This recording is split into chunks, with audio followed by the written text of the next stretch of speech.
Painit-init pa. Yun. So itong pulutan natin mamayang alas 6. Bayawak. Ito ay hindi kaaya-aya sa ibang manonood. Pero sa manginginom, ay champion ito. Minsan lang to minsan lang. Madalang lang makahuli at makakain ng ganito. So ayan, simulan na natin.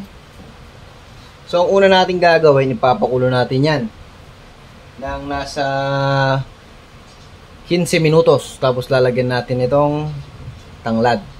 Alright, para matanggal yung lansa at mas mabango.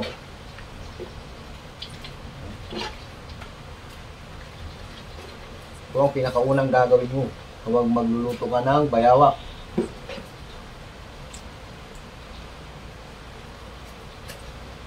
Yan. Idol, ito naman yung mga rekado ating gagamitin. Sibuyas, bawang, yan, luya, lemongrass yung sa pinakadulo. Tapos itong laurel.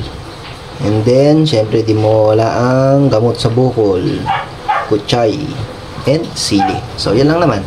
Pala yung ating pinapakuluan, yan. Papakulan natin kasi para matanggal natin yung mga bula-bula or scams. Yan. Okay? So, yan, magtatanggal na tayo ng bula-bula. So, yan, mga yan.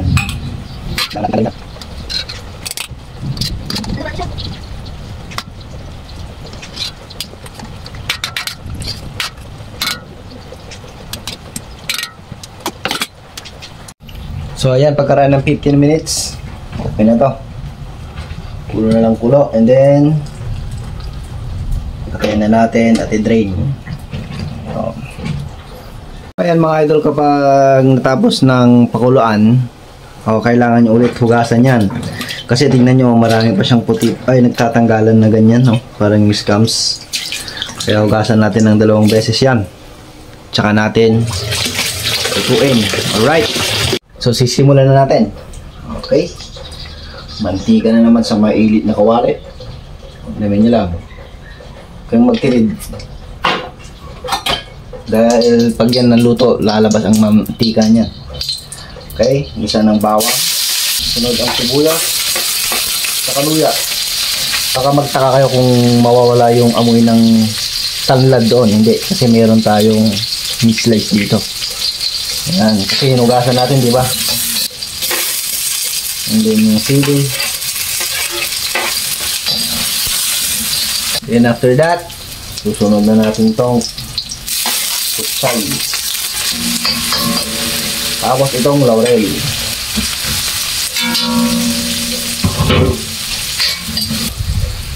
Pwede na natin ilagay itong hinugasan natin bayawak.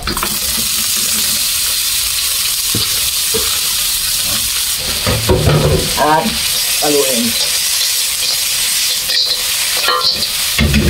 Tapos maglalagay na tayo ng pamintang durog, marami.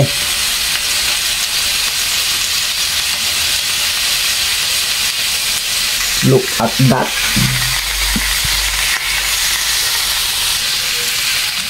Yan. So dahil lumalabas niya, nagmamantika na siya, tingnan nyo, ayun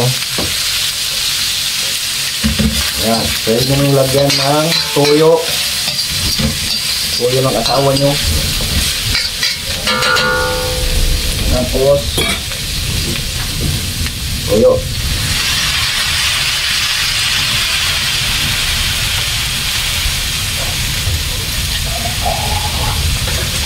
Tapos konting tubig.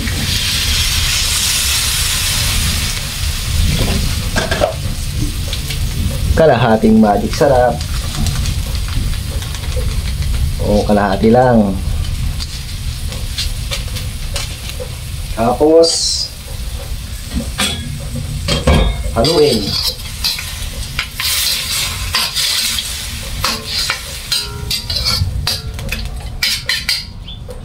Tsaka nyo ngayong tatakpan. Alright. Tapos boom.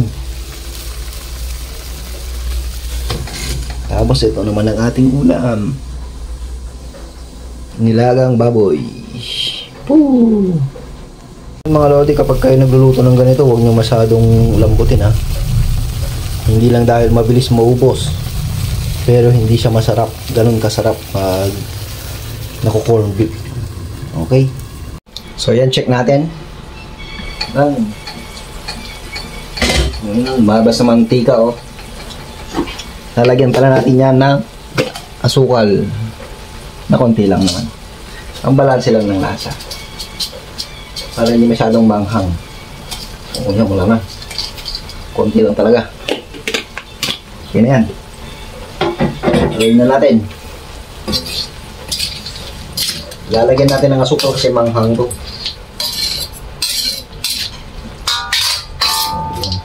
Okay. Dahil medyo malambot na, lalagyan na tayo nitong Jack Daniels natin. Konti lang. Okay. Panalo. Panalo na yan mga lods. Takpan, huwag mo nang haluin. Suka yun, suka. Okay, so check na natin. Yan, pinalakasan ko na yung apoy. Natin. Oh, pwede na to. Hindi ayaw natin yung sobrang lambot na nalulusta yan. Hindi na masarap yun, hindi na kaaya-ayaw. Hindi na masarap pampulutan. So yan, dinakasan ko na yung apoy para lumabas na yung mantika. Para mag-dry na siya. And, yeah, serve na to mamaya. Mamaya na lang, saglit na lang to. Yan o, kung naririnig nyo yan, sinyales. Naluto na ang ating spicy adobong bayawak. Yan o. Mamati ka na siya.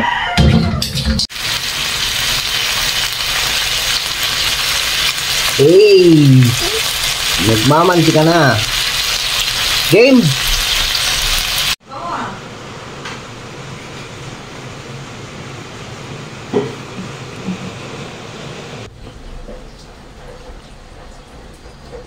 Sauce.